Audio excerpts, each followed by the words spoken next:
All right, I gotta take her out. Let me take her out.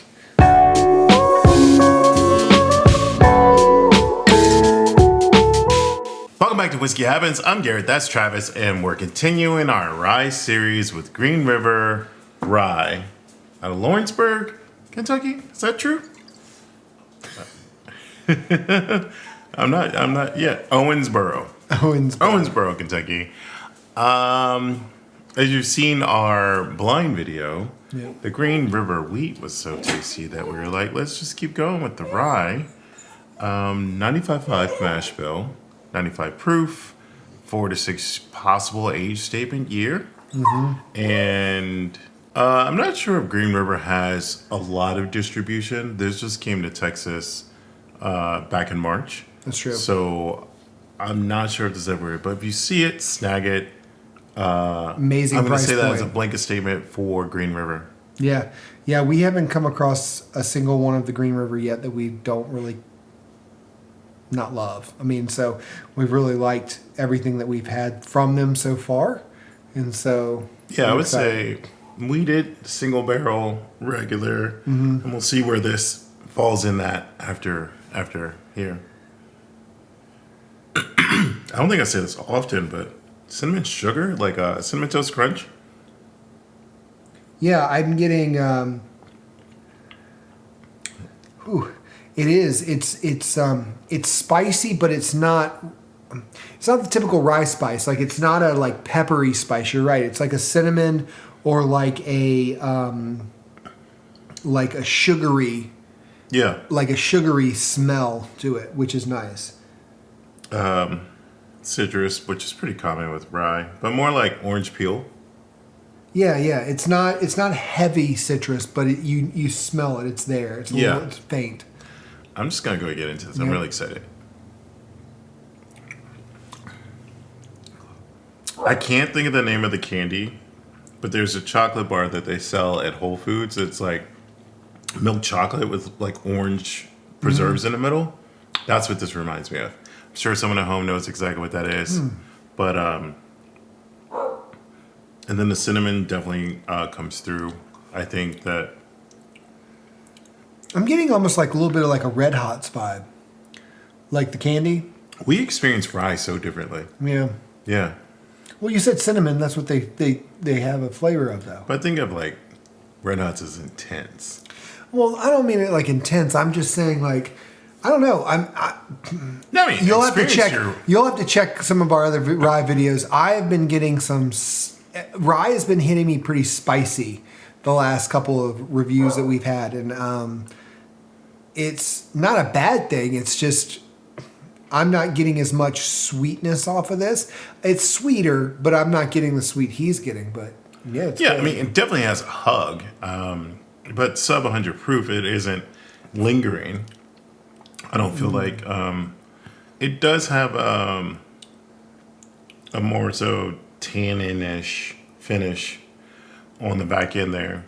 I love the finish on it. The finish lingers and it's subdued. I absolutely love the way this finishes. I'm really excited now. I have a strong feeling He's excited. When it goes on ice, we're going to get a completely different, more like viscous and more leathery type feel. I'm hoping. I don't really know. We'll see. Nothing too different for me on the nose, but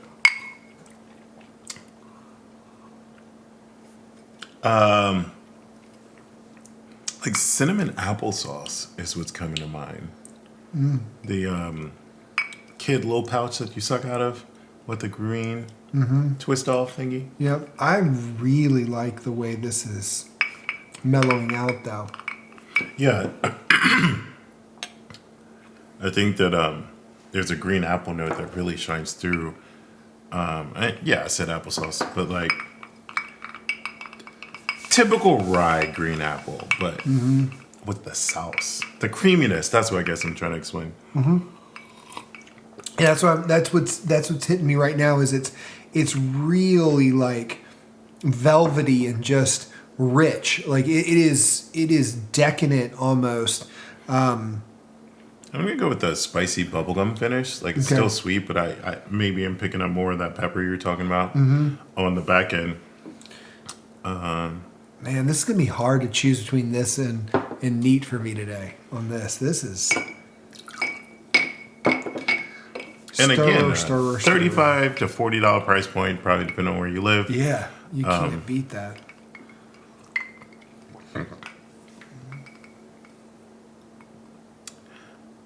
No. You couldn't tell me, if you put a cherry in that, you couldn't tell me that was an old fashioned. Like I would just think you served me old fashioned. Yeah, you do a little bit of the garnishes on this. Mm-hmm. You're right. You get that kind of, the sweetness of the Coke almost dissipates. Like normally that doesn't happen. Like normally the Coke, a lot of bourbon, especially would you say this was sub 100? Yeah, 95 proof. 95, usually disappear in a Coke. Like you just taste Coke. And this, very surprising. Now, of course, you got to get the Coke to bourbon ratio right. But I agree with you. You don't taste the Coke as much. Like Coke doesn't stand out in this. The bourbon still holds up. I really like that. Yeah, I'm going to say that it's a whiskey. But the rye. Yeah. But yeah, I think sometimes we get that ratio right. Sometimes it's a crapshoot and try to fix it on the spot. Yeah. But I think that, like you said, if you add the garnishes, you're just drinking a not fancy old fashioned, but even the smell, even the nose of it doesn't smell like a Coke anymore. It doesn't. Yeah. It just completely kind of mellows out the Coke, and I love that. I think that's great. I think that this is. Right now, I'll say this. This is one of the most approachable ryes that you could ever buy because you can drink it, like we say, neat, on the rocks, or in a Coke. And you can find something with this any way you like it. I actually would drink it all three ways easily. If I had to choose one, though, I actually think I'm going to choose on the rocks. I really like the way it opened up on the rocks. I think it just got richer and deeper in the flavors, and so I would have to say on the rocks. How about you? Yeah, I'm gonna go right there with you. I think it really opened up for me as a childhood memory, if nothing else, and familiarity. So I think there, but like Travis said, I could have this either way. I'm not sure I already said this, but I'm not sure how the distribution of that's gonna go. But if you see it, have a friend that lives in another state, can pick it up for you. I'm gonna say this is a buy, 100%. Don't pass it up, especially at the price point that it's at. I don't even know how they're doing this. No, I mean, so far this year, I would say this is a top contender for maybe not the best bourbon I've ever had, but this is the one that I'm taking everywhere with me. Like you always have that one. You've got that one bottle that you will take to parties or you'll take to a tailgate or you take somewhere. This is it. This is your bottle. Like you can take this anywhere and anyone can make what they want out of this and it still holds up, which you can't say for everything. Used to be kind of like Makers for me or Woodford. Mm-hmm. And this is right there with it because it's about the same price point. Yeah, it really is. A utility whiskey. Oh, I love that. Utility whiskey. Love that. Put it in your Batman belt. There you go. But yeah, I think that Green River, you knocked another one out of the park. I love what you guys are doing, and I can't wait to see what other expressions come down the line as you guys have more time. Yeah. Let us know in the comments below if you guys have this distribution in your area, but also if you've had it and what you guys think. We'd love to know because, like Garrett said, it's not distributed everywhere. And so you don't see a lot of people doing reviews on it or a lot of people talking about it. So love to know if you guys have tried it. Let us know in the comments. And if you've had it with anything other than a Coke.